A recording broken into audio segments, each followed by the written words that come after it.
Le Seigneur soit avec vous. Et avec votre esprit. Évangile de Jésus-Christ selon saint Luc. Gloire à toi, Seigneur.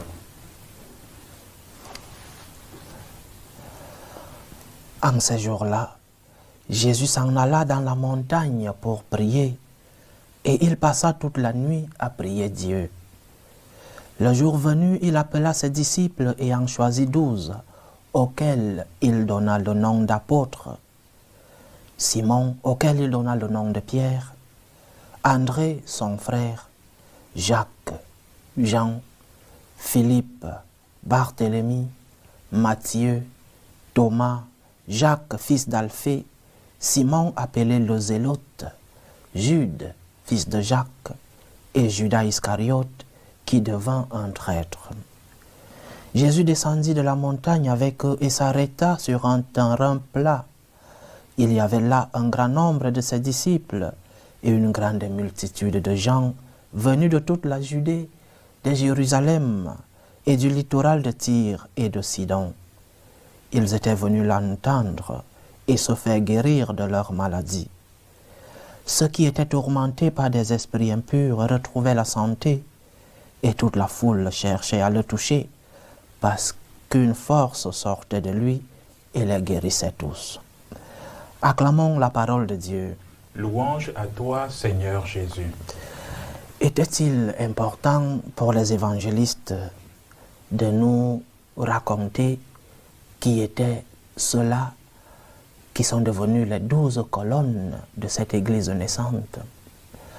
Était-il important que nous sachions les noms des 12 apôtres? Est-ce que c'était vraiment important dans la narration des faits et des paroles de la vie de notre Seigneur? Oui, il était important que nous sachions qui étaient ceux-là que le Seigneur a choisi comme début de cette église, comme naissance de l'église qui allait être l'instrument du salut des hommes. Il est donc, premier enseignement de l'évangile d'aujourd'hui, il est important que nous soyons conscients que, comme le dit le Seigneur lui-même, il n'est pas venu pour sauver les justes. Il est venu pour toi et moi. Il est venu pour nous donner la vie. Il est venu pour nous conduire. Il est venu pour nous montrer qui nous sommes et nous montrer qui est Dieu. Alors, lorsque le Seigneur vient pour te sauver, ce n'est pas parce que tu es juste. Il a appelé des personnes comme toi et moi, des personnes avec leurs faiblesses, des personnes avec leurs fautes, des personnes avec leurs incapacités, avec leurs défauts, des personnes aussi avec beaucoup de capacités, avec beaucoup de force, avec beaucoup de qualité, mais des personnes qui avaient besoin d'être sauvées. Pose-toi donc la question, est-ce que je repousse la grâce de Dieu parce que je suis faible? Est-ce que je repousse l'appel de Dieu parce que je crois que je n'ai pas de capacité? Est-ce que lorsque le Seigneur me demande telle chose ou telle autre, je dis Seigneur, je ne peux pas parce que je crois que la grâce de Dieu ne peut pas agir à moi? Ces personnes ont eu une vie dans leur passé, mais ont accepté être transformées, touchées par le Seigneur. Ces personnes ont eu une vie dans leur passé, mais l'appel du Seigneur, la rencontre avec le Christ a transformé leur vie. Laisse-toi transformer par le Seigneur. Laisse que le Seigneur entre dans ta vie. Ne mets pas d'obstacle à ta rencontre avec le Seigneur.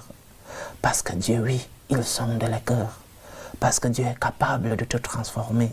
Parce que Dieu est capable de te donner la vie, la vraie vie. Pas la vie comme celle des hommes. Pas la vie comme celle qu'on nous vend dans ce monde, dans les réseaux, à la télé. Mais la vie qui est la rencontre même avec le Seigneur. Laisse que le Seigneur puisse entrer dans ta vie. Ne mets pas d'obstacle, parce que Dieu, il est tout puissant. Il sait pourquoi il t'appelle. Il sait pourquoi il veut entrer dans ta vie. Il vient pour te transformer. Qui était Matthieu? Un publicain, c'est-à-dire collecteur d'impôts, un juif, mais publicain, un juif qui était contre son peuple parce qu'il était collaborationniste. Il collaborait avec l'envahisseur romain et c'était très mal vu. Un publicain est un pécheur public, c'est-à-dire quelqu'un qui collaborait avec cet envahisseur romain. Mais appelé par le Seigneur, touché par la grâce de Dieu, sa vie a été transformée. Qui était Simon? L'évangile d'aujourd'hui l'appelle les Zélotes. Les Zélotes étaient cette secte religieuse, politique, qui voulait faire partir, on les appellerait aujourd'hui des terroristes ou des indépendantistes qui sont radicaux, qui voulaient faire partir cet envahisseur romain et il faisait couler du sang. Simon a été appelé, il a laissé cette vie, il s'est laissé transformer par le Seigneur. Alors le Seigneur te dit aujourd'hui, cher frère, le Seigneur te dit, chère sœur, quels sont tes péchés? Quel est ton passé? Quelles sont tes faiblesses? Quelles sont tes incapacités? Viens à la rencontre du Seigneur et Dieu transformera ta vie. Quelles sont tes croix? Quelles sont tes épreuves? Viens à la rencontre du Seigneur. Il te donnera du repos. Il changera ta vie. Le Seigneur n'a pas appelé 12 justes. Il a appelé 12 personnes qui ont accepté son appel et qui se sont laissées transformer. Qui ont accepté son appel et qui ont laissé que la grâce de Dieu agisse en eux.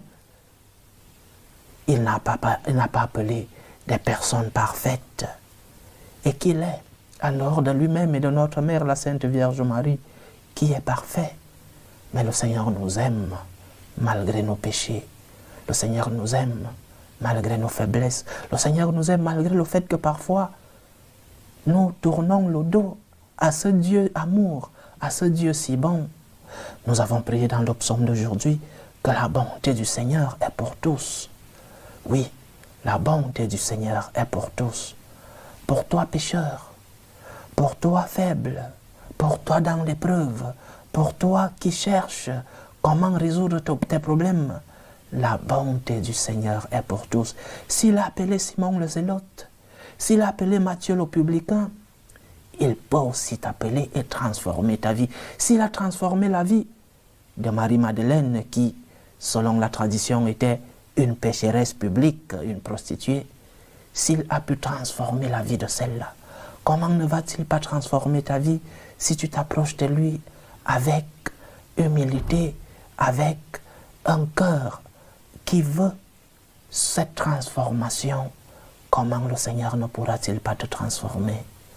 Dieu n'est pas venu pour les justes, il est venu pour les pécheurs, c'est-à-dire pour toi, pour moi.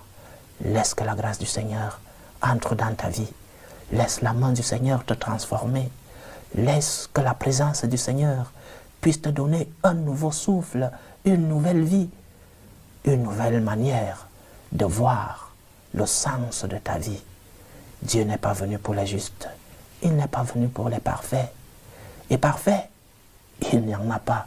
Seulement lui qui est Dieu et par sa grâce, sa mère, la Sainte Vierge Marie. Que le Seigneur nous aide donc à reconnaître nos péchés, mais aussi à recevoir la grâce qu'il nous donne. Qu'il nous aide à nous laisser transformer comme l'argile entre les mains du potier. Qu'il nous aide à être humbles, à reconnaître nos péchés, à reconnaître nos fautes et à lui dire, Seigneur, me voici. Je m'abandonne à toi, Seigneur. Fais de moi ce que ta volonté. Fais de moi ce que tu aimerais que je sois. Et ce que le Seigneur veut que nous soyons, c'est que nous soyons des saints. Parce que comme dit Saint Paul, Dieu veut que tous les hommes soient sauvés et parviennent à la connaissance de la vérité. Dieu veut te sauver, Dieu veut te transformer. Ne mets pas d'obstacle à la grâce de Dieu. Laisse-toi transformer par le Seigneur. Ce sera parfois difficile, mais cette même grâce de Dieu te renforce, te fortifie, parce que la force de Dieu se réalise dans ta faiblesse. Que le Seigneur transforme nos vies, que le Seigneur touche nos cœurs, Que le Seigneur puisse nous donner l'eau de la vie, qu'il puisse nous faire de vrais disciples du Sauveur, qu'il nous donne la force et l'humilité de pouvoir lui dire « Me voici Seigneur ». Loué soit Jésus-Christ. À jamais.